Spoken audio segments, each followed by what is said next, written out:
Bismillahirrahmanirrahim. Alhamdulillahi rabbil alamin. Wassalatu wassalamu ala ashrafil anbiya'i wal mursalin Sayyidina wa maulana Muhammadinil amin wa ala alihi wa sahbihi wat tabi'in wa man tabi'ahum bi ihsanin ila yaumiddin, amma ba'd. Qala al-imam hujjatul islam Abu Hamid Muhammad bin Muhammad al-Ghazali rahimahullah wa nafa'ana bi ulumih. Ali bin Abi Thalib radhiyallahu anhu wa karramallahu wajhah, apabila datang waktu salat maka ia guncang dan wajahnya berubah warnanya. Maka ditanyakan kepadanya, "Hai Amirul Mukminin, ada apa engkau?" Maka ia menjawab, "Datanglah waktu amanah yang ditawarkan oleh Allah kepada langit dan bumi dan gunung. Lalu langit, bumi dan gunung itu enggan untuk menanggungnya dan khawatir akan mengkhianatinya, dan saya menanggungnya."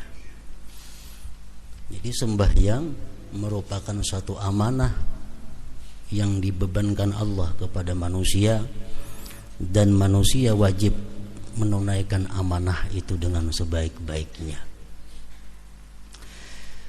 Sembahyang apabila tidak beres rukun, syarat dan adabnya, bisa membawa celaka kepada orang yang melaksanakan sembahyang itu. Karena itu adalah amanah.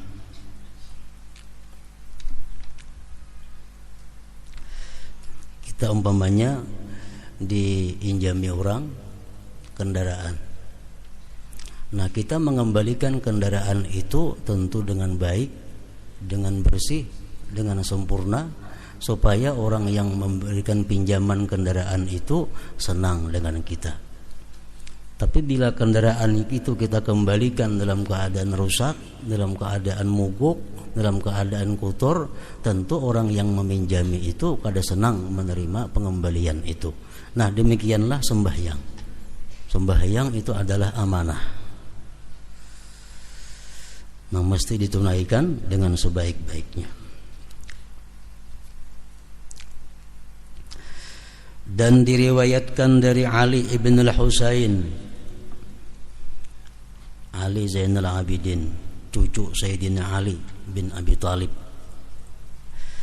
bahwasanya apabila ia berwudu maka rupanya menjadi pucat.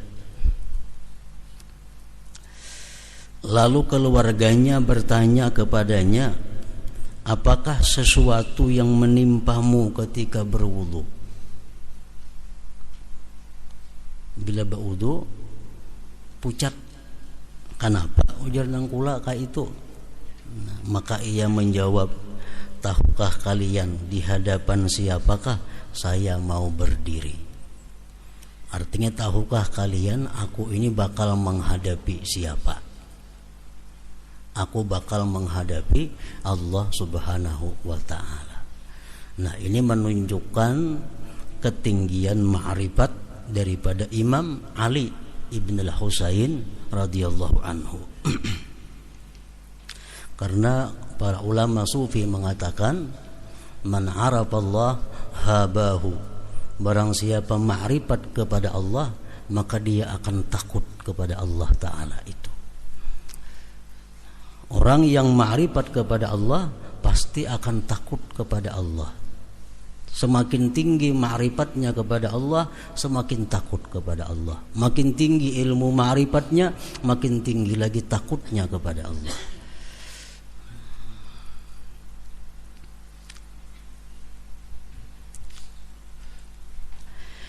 Diriwayatkan dari Ibni Abbas radhiyallahu anhuma bahwasanya ia berkata, Daud sallallahu alaihi wasallam dalam munajatnya berkata, "Wahai Tuhanku, siapakah orang yang tinggal di rumahmu dan dari siapakah yang engkau terima salat itu? Lalu Allah mewahyukan kepadanya Nabi Daud, hai Daud, yang tinggal di rumahku dan yang aku terima salatnya hanyalah orang yang merendahkan diri kepada keagunganku. Ia lalui siangnya dengan ingat kepadaku, dan ia menahan nafsunya dari syahwat keinginan-keinginan karena aku. Ia memberi makan kepada orang yang lapar. Ia memberi tempat melindungi orang asing dalam perjalanan, dan menyayangi orang yang tertimpa bencana. Itulah orang yang cahayanya cemerlang di langit seperti matahari. Jika ia berdoa kepadaku, maka aku perkenankan, dan jika ia memohon kepadaku, maka aku memberinya. Aku jadikan di dalam kebuduhan akan kesantunan baginya, dalam kelalaian akan keingatan, dan dalam kegelapan akan cahaya.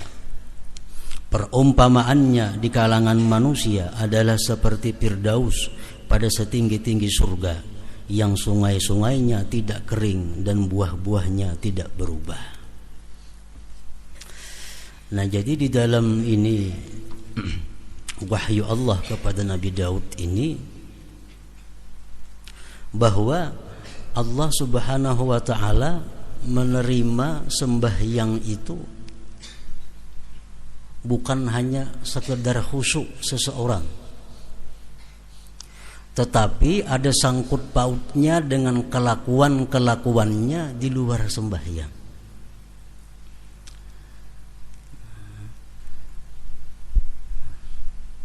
Disimpulkan di situ bahwa Allah menerima sembahyang seseorang apabila orang tersebut punya akhlak. Pertama, tawadhu.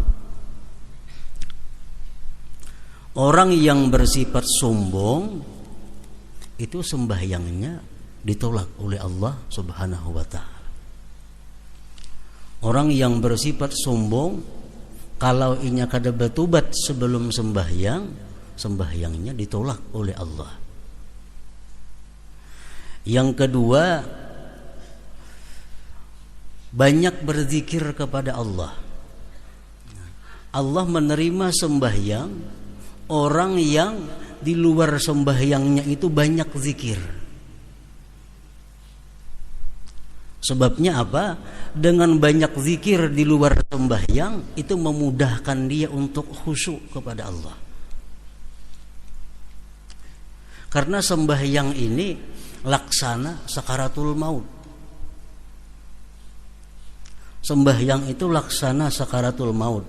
Sakaratul maut itu manusia hanya mengingat sesuatu yang sering diingatnya waktu dia sehat.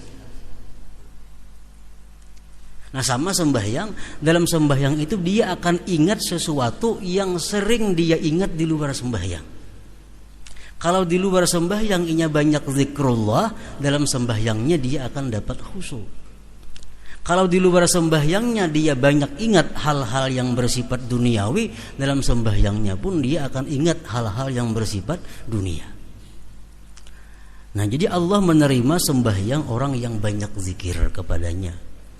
Artinya orang yang banyak zikir kepada Allah, kalau dia sembahyang, sembahyangnya jadi khusyuk. Maka itu sakaratul maut. Waktu kita menghadapi sakaratul maut itu apa yang kita ingat? Apa yang biasa kita ingat waktu sigar, waktu hidup? Kita keingatan kebun, keingatan ternak, keingatan tanaman kita, perumahan kita. Nah, waktu sakaratul maut kita kadang-kadang mengingat Allah, yang kita ingat perumahan, kebun. Karena sakaratul maut itu adalah cermin daripada apa yang telah lalu dalam kehidupan kita. Nah, sama sembahyang macam itu juga.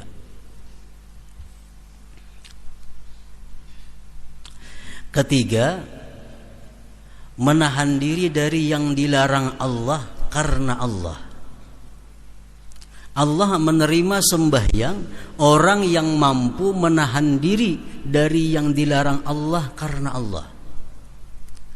Kalau orang menggibah umpamanya, tuntung menggibah sembahyangnya kada diterima Allah, kecuali dia tobat dahulu sebelum sembahyang. Nah, orang berdusta, sembahyangnya ditolak oleh Allah kalau dia belum tobat daripada dustanya. Orang mencuri, sembahyang itu kada diterima Allah sembahyangnya sebelum dia tobat daripada mencurinya. Allah hanya menerima sembahyang orang-orang yang mampu menahan diri dari yang dilarang Allah karena Allah. Manusia banyak yang bisa menahan diri dari yang dilarang Allah tapi bukan karena Allah. Nah, ini kada masuk. Amun aku melakukan maksiat ini, mun aku melakukan ini, aku bisa dipecat orang. Nah, ini kada karena Allah. Amun aku melakukan ini, aku akan jatuh martabatku di sisi manusia. Itu bukan karena Allah. Yang dimaksud ini adalah Allah menerima sembahyangnya orang yang mampu menahan diri dari yang dilarang Allah karena Allah. Yang keempat, Allah menerima sembahyangnya orang-orang yang suka membantu fakir miskin.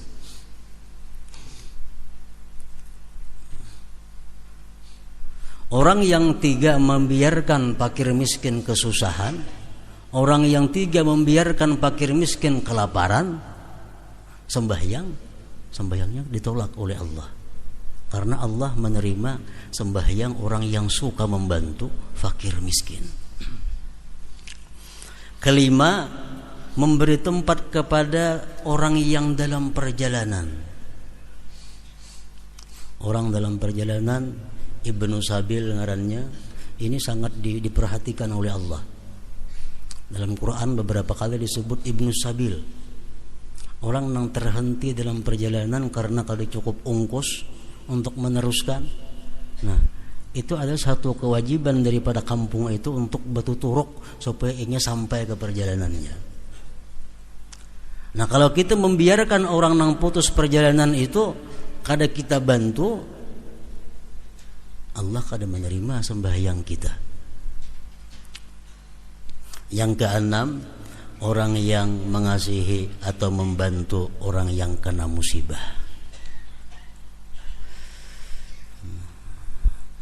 Jadi sembahyang kita diterima oleh Allah apabila kita di luar sembahyang berakhlak, berkelakuan 6 perkara tadi.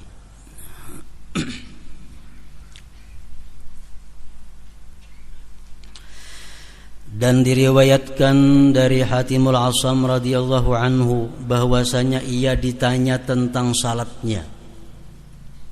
Hatimul Asam, pian kayak apa sembahyang itu? Ujar orang. Pian kayak apa sembahyang?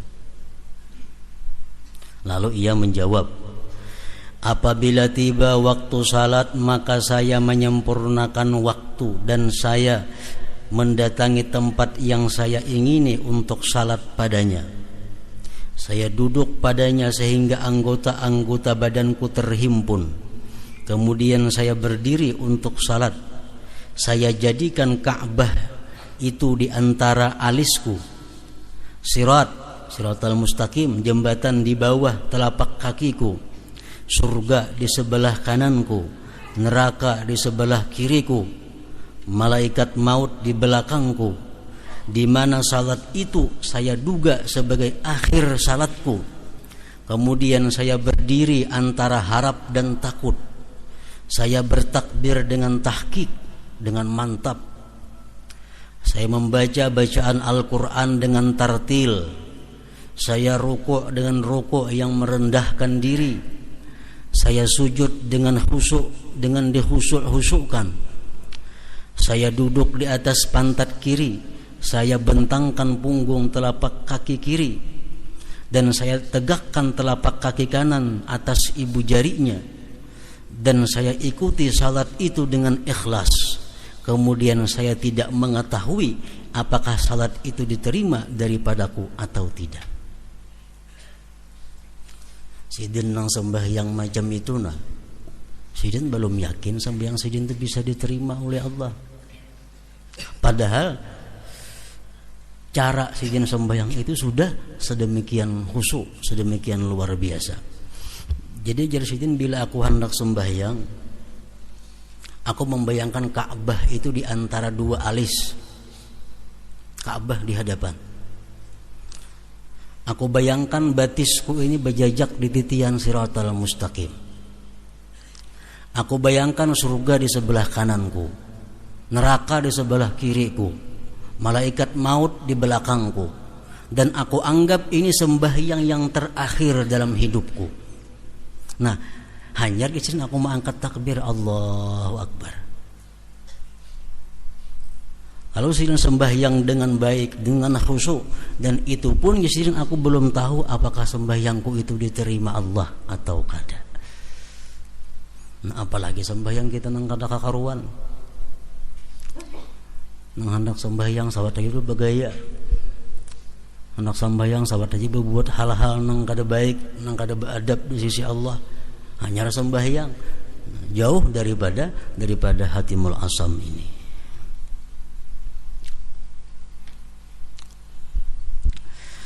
Ibnu Abbas radhiyallahu anhu berkata, 2 rakaat yang sederhana di dalam tafakkur difikirkan adalah lebih baik daripada mendirikan ibadah 1 malam sedangkan hatinya lupa. Sembahyang 2 rakaat kada terlalu panjang, cuma khusyuk, lebih baik daripada beribadah semalaman namun hatinya lupa. Nah, jadi hatimul asam tadi mengajarkan kepada kita kayak apa caranya supaya kita sembahyang itu bisa bujur-bujur ta'zim, mengagungkan Allah. Jadi kita bayangkan sembahyang itu Ka'bah di hadapan kita, ini malaikatul maut di belakang kita, dan ini sembahyang yang terakhir. Imbah ini aku belum tentu kawa sembahyang lagi. Batisku berada di titian Shiratal Mustaqim. Bila salah-salah gugur ke neraka. Nah, kalau sembahyang kita bisa lurus. Para ulama mengajarkan kita kalau sembahyang 4 rakaat tuh. Sembahyang 4 rakaat supaya kita jangan mau kada ingat 3 kah 4 kah ini rakaatnya. Ini waktu rakaat pertama kita membayangkan kita berada di Mekah. Rakaat pertama. Rakaat kedua kita membayangkan sudah berada di Baitul Maqdis. Rakaat yang ketiga kita membayangkan berada di langit pertama. Di rakaat yang keempat kita membayangkan berada di Sidratul Muntaha. Nah, jadi sembahyang kada mau kada ingat 2 kah 3 kah nih. Nah, jadi begitu kita Allahu Akbar, kita merasa menghadap Ka'bah. Kita merasa berada di Mekah. Itu rakaat pertama. Kita berdiri rakaat kedua kita berada di Baitul Maqdis. Rakaat ketiga kita berada di langit pertama. Rakaat keempat kita berada di Sidratul Muntaha. Macam perjalanan Rasulullah sallallahu alaihi wasallam Mi'raj.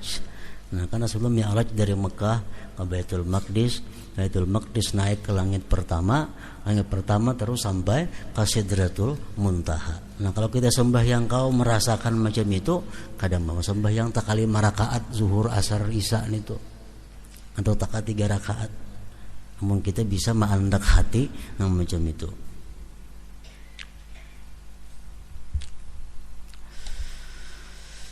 Keutamaan masjid dan tempat salat. Allah Azza wa Jalla berfirman, innama ya'muru masajidallah man amana billah wal yaumil akhir. Artinya, hanyalah yang memakmurkan masjid-masjid Allah ialah orang-orang yang beriman kepada Allah dan hari kemudian. Memakmurkan di situ banyak pahamannya.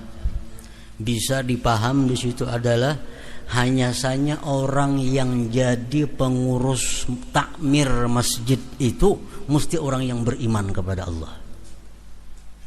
Orang yang jadi pengurus masjid itu mesti orang yang beriman kepada Allah. Kenapa? Karena masjid ini adalah rumah Allah. Nang mengurusnya, nang memakmurkannya mesti orang yang beriman kepada Allah.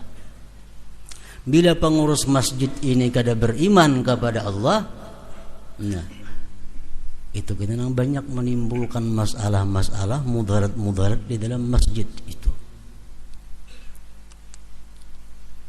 Masjid itu harta wakaf. Kalau kita kada kuat iman, kada usah mengurus masjid. Kipas angin masjid, kipas angin wakaf. Tikar masjid, tikar wakaf. Apalagi make masjid, make wakaf. Itu kada kawa diinjamakan. Kada kawa diinjamakan. Apa misalnya kena ada nang para rumah lawan masjid nak baaruhan minjam tikar jaga masjid. Nah, panitia masjid harus tegas, itu kada boleh diinjamakan ni wakaf. Nah, kalau kada beriman kepada Allah, kada kawa ini pengurus masjid.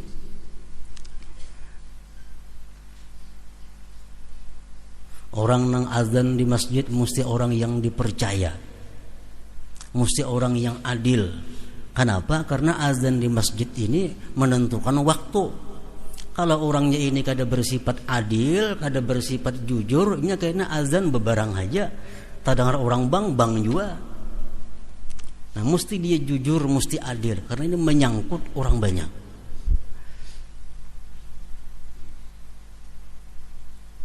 Menyeleksi imam, tugas takmir masjid ini patutkah ini jadi imam, kadakah? Kalau kada patut ganti, membahayakan makmum. Kalau ini jadi imam banyak orang kada katuju, ganti. Kalau boleh mengganti, ampih jadi takmir masjid. Ampih. Khatib ini katuju kah orang kada kah? Khatib ini cucuk kah lawan aturan agamanya mahutbah atau kada kah? Khutbah sering panjangan, punya kisah-kisah nang kada sangkut pautnya lawan agama, ganti khatibnya, jangan lagi dipakai. Itu tugas takmir masjid. Nah, jadi kada gampang orang pengurus masjid itu. Innama ya'muru masajidallah man amana billah wal yaumil akhir.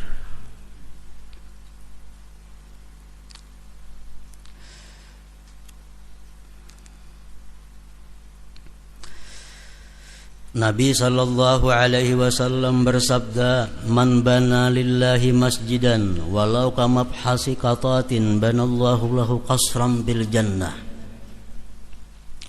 Artinya, barang siapa yang membangun masjid karena Allah, walaupun seperti sarang burung umpamanya, halus masjid yang dibangunnya paling muat 5-6 orangnya. Nah,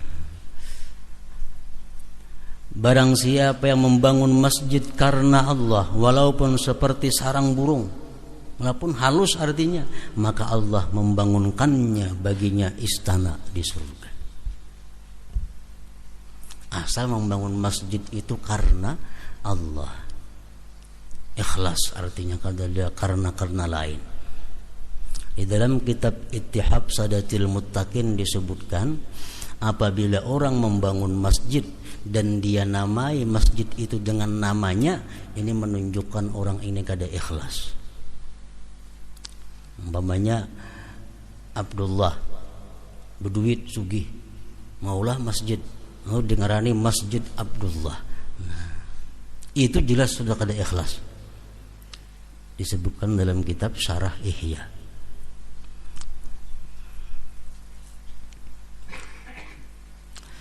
Dan Nabi sallallahu alaihi wasallam bersabda, "Man alifal masjida alifahullah ta'ala." Artinya, barang siapa yang mencintai masjid, maka Allah Ta'ala mencintainya.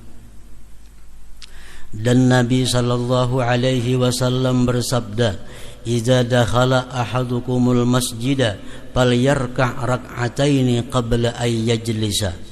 Artinya, apabila salah seorang di antara kalian masuk ke masjid, maka hendaklah ia salat 2 rakaat sebelum ia duduk, kecuali Masjidil Haram. Nah, kalau Masjidil Haram kita masuk ke sana langsung tawaf, karena itu merupakan penghormatan Masjidil Haram. Kalau kita masuk ke Masjidil Haram kada tahiyatul masjid nang kita gawi, tapi tawaf.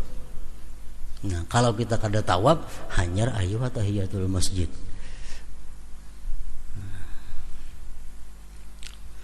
Kalau kita ke Masjidil Haram kita hendak tawaf, makruh tahiyatul masjid, langsung tawaf aja dahulu.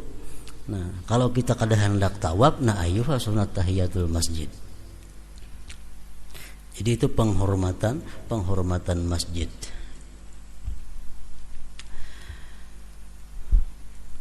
Sunat tahiyatul masjid itu ada beberapa hukumnya. Hukum yang pertama adalah hukum dasarnya sunat. Tahiyatul masjid itu menurut mazhab kita Imam Syafi'i hukumnya sunat. Kalau kita masuk masjid lalu kita kada manggawi sunat tahiyatul masjid itu, hendaklah diganti lawan bacaan subhanallah walhamdulillah wala ilaha illallah wallahu akbar wala haula wala quwata illa billahil aliyyil azim, sekali atau 4 kali. Nah, kita masuk masjid tapi kita kada hendak sembahyang tahiyatul masjid, nah itu gantiannya. Sama halnya kita membaca ayat sajadah. Dalam Quran kan ada ayat-ayat yang menyuruh kita sujud. Lalu kita kada sujud, nah ganti lawan subhanallah walhamdulillah wala ilaha illallah wallahu akbar wala haula wala quwata illa billahil aliyyil azim. Kemudian sunat tahiyatul masjid itu ada juga hukumnya wajib apabila dinazarkan. Dinazarkan, aku bernazar sembahyang tahiyatul masjid, nah jadi wajib itu. Ada juga tahiyatul masjid itu hukumnya makruh apabila sudah didirikan orang jamaah. Nah, kita datang ke masjid orang kamat, kada boleh lagi kita sembahyang tahiyatul masjid, langsung sembahyang 4 berjamaah. Kalau kita karasi sembahyang tahiyatul masjid hukumnya makruh. Tahiyatul masjid ada juga hukumnya haram apabila sempit waktu.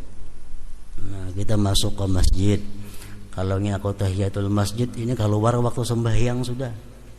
Nah, jadi kada boleh langsung sembahyang digawi.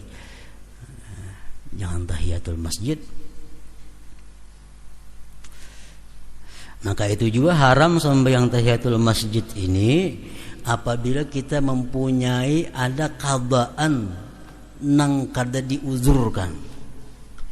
Kita haram tahiyatul masjid. Contohnya sembahyang waktu zuhur. Waktu zuhur ini kita sibuk. Sibuk nang apakah? Sehingga habis waktu zuhur belum lagi sembahyang zuhur. Nah, amun kita sembahyang ke masjid jangan tahiyatul masjid, qadaan dulu akan. Kenapa? Karena kita meninggalkan sembahyang tanpa uzur tadi. Nah, karena kesibukan. Jadi kalau kita kada sembahyang fardu, kada sembahyang zuhur, kada sembahyang asar karena bukan uzur, karena kesibukan dunia, masuk kita ke masjid hendak mengqada, qadaan dahulu akan. Tahiyatul masjid kada usah digawi. Kada usah digawi.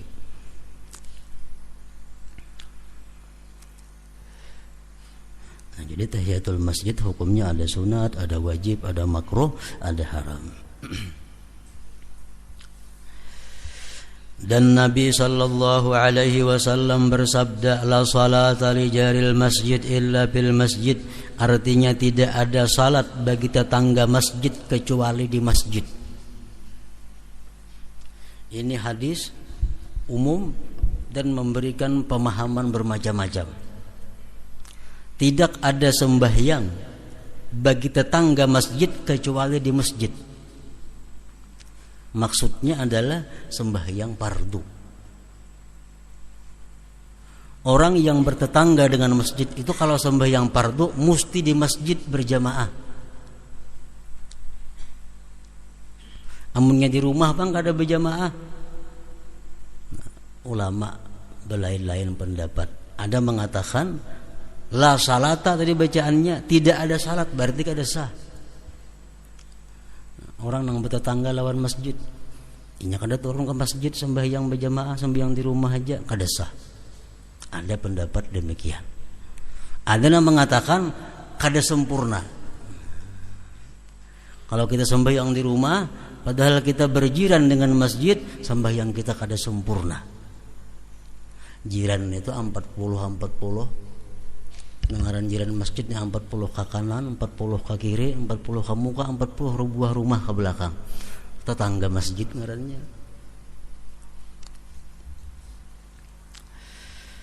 Jadi kalau kita tetangga masjid, kalau kita berjiran dengan masjid, orang sembahyang fardu di masjid, kita di rumah saurangan sembahyang kada berjamaah, sembahyang kita kada sempurna. Itu mazhab Imam Syafi'i.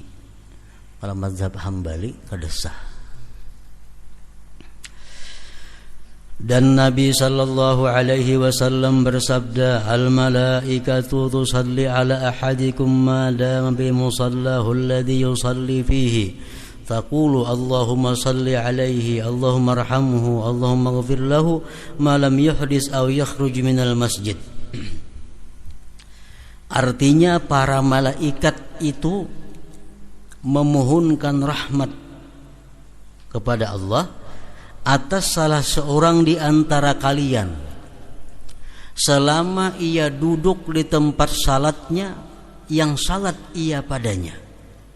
Malaikat itu mengucapkan, ya Allah berilah rahmat atasnya, ya Allah sayangilah ia, ya Allah ampunilah ia selama ia belum berhadas atau sebelum ia keluar dari masjid.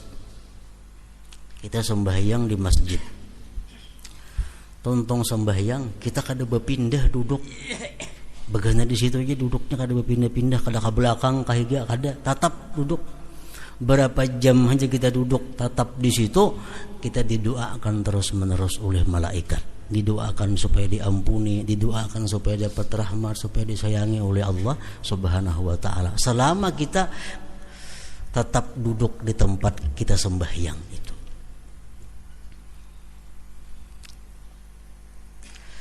Dan Nabi sallallahu alaihi wasallam bersabda, ya'ti fi akhir zaman nasun min ummati ya'tuna al-masajida fayaq'uduna fiha hilakan bacaannya lah, hilakan zikruhumud dunya wa hubbud dunya la tujalisuhum falaysa lillahi bihim hajah. Di akhir zaman akan datang orang-orang dari umatku datang ke masjid-masjid. Mereka duduk padanya dengan berlingkaran-lingkaran. Zikir mereka adalah dunia dan cinta dunia. Artinya duduk di masjid tapi nang dipandirakan pandiran dunia. Duduk di masjid nang dipandirakan pandiran kisah-kisah dunia. Kisah politik kah, kisah ekonomi kah, atau kisah nang olahraga kah. Janganlah kamu duduk dengan mereka, karena Allah tidak mempunyai hajat terhadap mereka itu. Palatar masjid itu termasuk masjid. Dudukan di palatar masjid bepandiran. Nah, pandir nang kada ada hubungannya dengan agama. Dan Nabi sallallahu alaihi wasallam bersabda, qala Allah azza wa jalla fi ba'dil kutub, inna buyuti fi ardil masajidu wa inna zuwari fiha ummaruha fatuba li 'abdin tatahhara fi baitihi summa zarani fi baiti fa haqqun 'alal mazur ay yukrima zairahu. Artinya Allah azza wa jalla berfirman di dalam kitabnya, sesungguhnya rumahku di bumi adalah masjid-masjid, dan sesungguhnya para pengunjungku, para tamuku adalah orang-orang yang memakmurkan masjid-masjid. Maka keberuntungan bagi orang yang bersuci di dalam rumahnya, kemudian ia berkunjung kepadaku di rumahku, maka kewajiban atas yang dikunjungi untuk memuliakan pengunjungnya. Jadi masjid itu adalah rumah Allah. Kelakuan kita di masjid jangan sama lawan kelakuan kita di rumah kita. Ada adab-adab masjid yang mesti dipelihara. Karena ini rumah Allah. Sama kita bilang ke rumah orang, jangan kayak di rumah kita. Ada aturan-aturan kalau kita menamu ke rumah orang, apalagi kita ke masjid ini ke rumah Allah. Ada aturan-aturannya.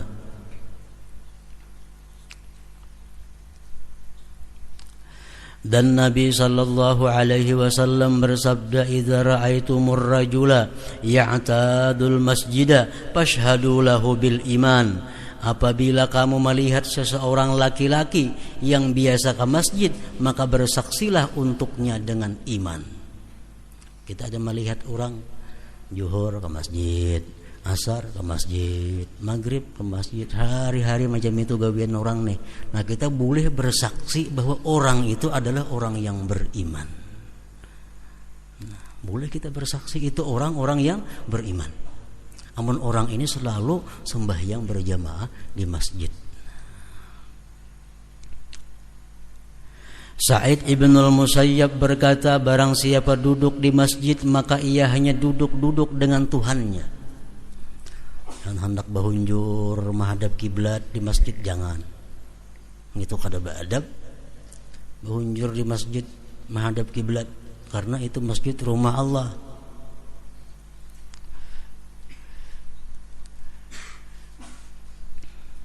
Orang nang makan bawang, jangan ke masjid jar Nabi. Ada kalau tuh karena muntungnya berbau. Nah, masjid rumah Allah. Makan bawang jangan hendak ke masjid. Karena masjid itu rumah Allah. Jangan hendak beruku di masjid atau di pelatar masjid, kada boleh.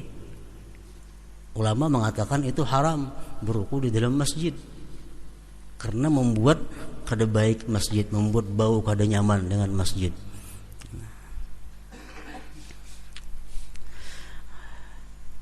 Barang siapa duduk di masjid maka ia hanya duduk-duduk dengan Tuhannya, maka kewajibannya tidaklah ia berkata kecuali kebaikan. Nah, amun di masjid hendaklah berkata-kata yang diridai Allah.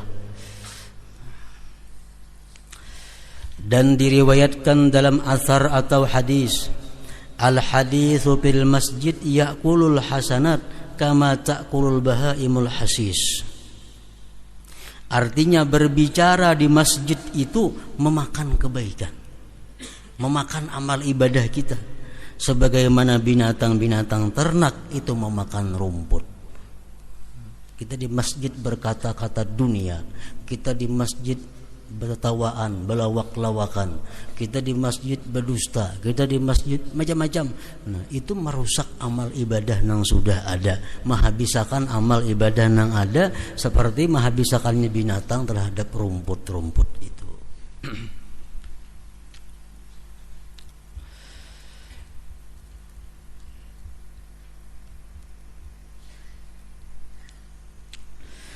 An-Nakhai berkata, mereka berpendapat bahwa berjalan di malam yang gelap ke masjid itu mewajibkan surga.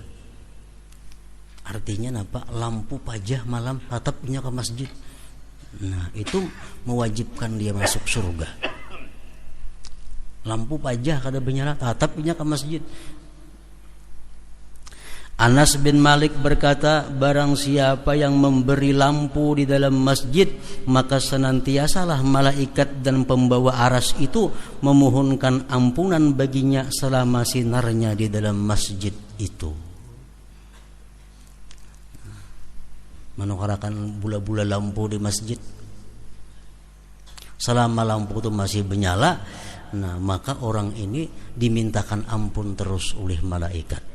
Makin awit nyalanya lampunya, makin lawas ia mendapat doa dari malaikat supaya diampuni oleh Allah Subhanahu wa taala. Di masjid tapi lampunya lain, itu menara nang abang hijau tuh ada masuk nih tuh.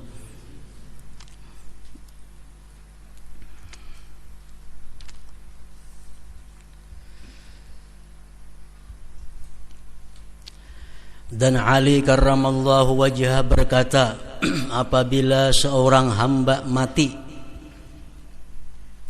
maka menangislah tempat salatnya dari bumi dan tempat naik amalnya dari langit.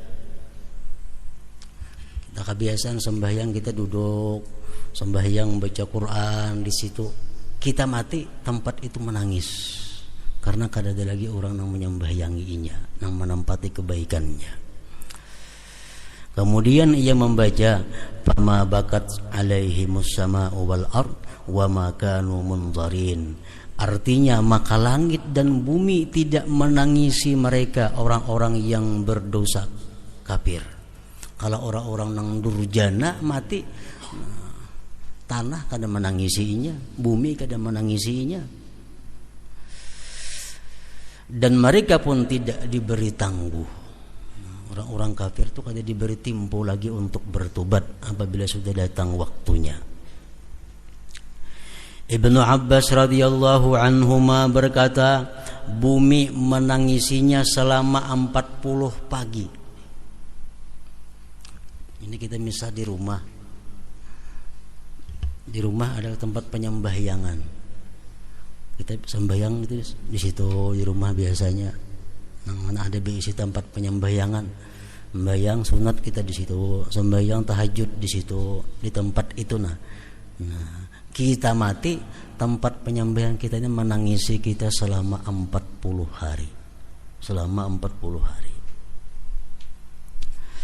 Atha al-Khurasani berkata, tidak ada satu hamba pun yang sujud karena Allah di suatu tanah kecuali tanah itu bersaksi baginya pada hari kiamat.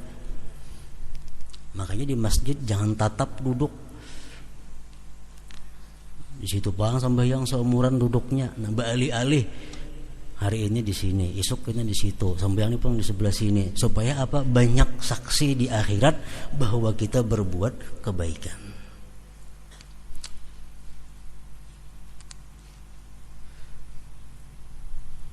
Dan tanah itu menangisinya pada hari ia meninggal dunia. Anas bin Malik berkata, tidak ada satu tanah pun yang padanya disebut Allah Ta'ala dengan salat atau zikir, kecuali tanah itu berbangga kepada tanah sekitarnya. Ini agak lawan dihigainya. Ini kan boleh diduduki orang, aku diduduki orang, nah orang berzikir, wadahku sini, orang sembahyang, wadahku, ini kan ada sebelah situ. Nah, jadi tanah namanya berbangga kepada tanah yang lainnya. Dan ia merasa senang dengan penyebutan Allah Azza wa Jalla sampai ke penghabisannya, yaitu sampai ke 7 bumi, sampai ke lapis yang ke-7 bumi. Jadi kita duduk di tempat, di situ kita berzikir kepada Allah sampai 7 lapis bumi menyaksikan kita di akhirat kayaknya bahwa kita pernah di situ berzikir mengingat Allah Subhanahu wa taala. Berbuat dosa kayak itu juga. Jadi berbuat dosa jangan berpindah-pindah tempat, di situ aja begana. Kayaknya banyak saksinya. Ini di situ berbuat dosa, sini berbuat dosa. Di akhirat kita berumut saksi yang berbuat dosa. Memakai baju salambar saja berbuat dosa, isuk nih tuh pulang pakai, isuknya nih tuh pulang mempajang berbuat dosa, supaya baju jangan banyak nang jadi saksi kita berbuat dosa. Nah, lain halnya kebaikan, disuruh kita memperbanyak saksi, memperbanyak syahadah kayaknya.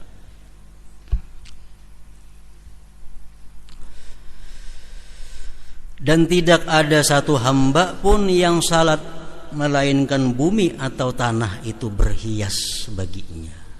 Berhias, cuma kita banah aja kada melihat. Dan dikatakan tidak ada satu rumah pun yang dihuni oleh suatu kaum melainkan rumah itu memohonkan rahmat untuk mereka atau mengutuk akan mereka. Jadi rumah itu bisa mengutuk lawan kita, bisa rumah itu memohonkan rahmat kepada Allah. Kalau kita berbuat dosa dalam rumah, rumah itu memohon kepada Allah, kutuk orang yang di atasku ini begana. Jadi mau ada bisi bidak besi siwaan, jangan sembarang siwaakan. Harus diseleksi nang pacang menyewa ini siapa orangnya, gawiannya nang apa, sembahyang kah, kada kah. Jangan asal ada orang menyewa siwaakan, orang berzina di rumah situ, minum arak di rumah situ, nang apa, berjudi di rumah situ. Jadi nang berisi bidak-bidak siwaan itu mesti diseleksi. Nang pacang menyewa nih orangnya beriman atau kada, beribadah atau kada. Karena rumah itu bisa mengutuk lawan kita, bisa memohonkan rahmat. Kalau rumah itu kita isi dengan ibadah, kita isi dengan zikrullah, rumah ini bersuara, ya Allah ampuni orang yang di dalamku ini, ampuni orang yang di atasku ini. Nah kalau kita berbuat maksiat di dalam rumah itu, mengutuk ini lawan kita. Allahumma la'an, ya Allah laknatlah orang yang ada di atasku, laknatlah orang yang ada di rumah ini. Jadi sama kendaraan, motor, mobil kayak itu juga. Jangan kita menyewakan sebarang orang-orang yang kada mesti baik kadanya, karena itu akan mengutuk kembalinya kepada kita na ampunnya itu. Nah, kemudian bab kedua ini mulai masuk kepada intinya, yaitu tentang cara amal-amal zahir dari salat. Mulai dari takbir, mulai dengan takbir dan apa yang sebelumnya. Nah, ini masuk kepada bab yang utama, bab yang kedua nih.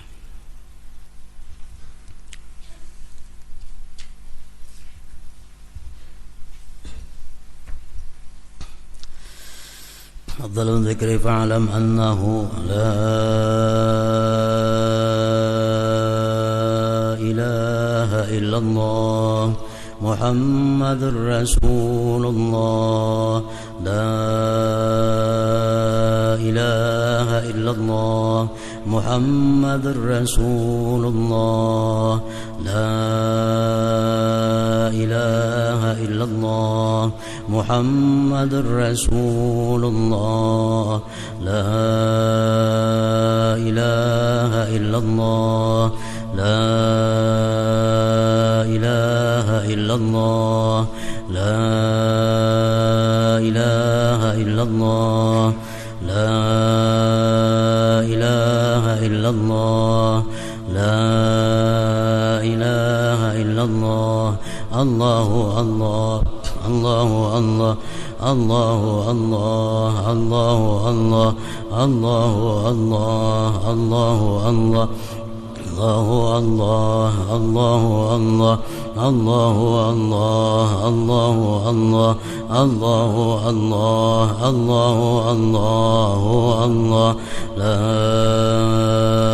ilaha illallah Muhammadur Rasulullah, la ilaha illallah Muhammadur Rasulullah, la ilaha illallah Muhammadur Rasulullah, la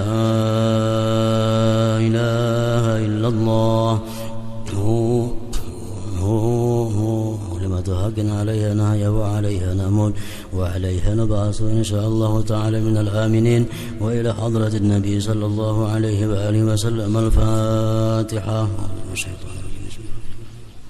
الرحمن الرحيم مالك يوم الدين إياك نعبد وإياك نستعين اهدنا الصراط المستقيم صراط الذين أنعمت عليهم غير المغضوب عليهم ولا الضالين. فيا أيها الراجون منه شفاعة صلوا عليه سلموا تسليما. صلى الله عليه وسلم.